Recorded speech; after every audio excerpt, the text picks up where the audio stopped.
Instinct 3 does not have built-in map, but you can use the Garmin Explore app as its map. In this video, we will show you how to import a GPX course and start navigating. First, download the GPX course file to your phone. You can either download a GPX course created by others, or create your own course and save it as a GPX file. Next, import the GPX course into Garmin Explore. Select the plus icon. Import GPX. Select the GPX you want to import. Done. Select the course. Before starting to navigate, we recommend downloading the offline map. Select the 3 dots icon. Create offline map. Adjust the area and choose the layers. Then select Save. Once the download is complete, you can use the map without an internet connection. Select Save to go back to the course.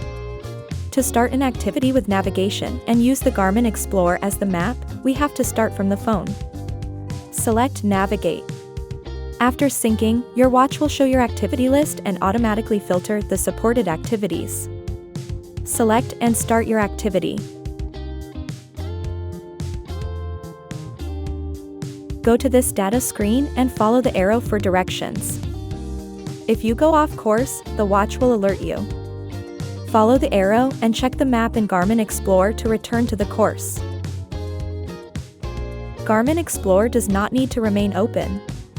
Open the app whenever you want to check your location or the course. View current data, contour lines, or other map information. Tap a location to view details or select Mark to create a waypoint. To customize the map, select the layer icon.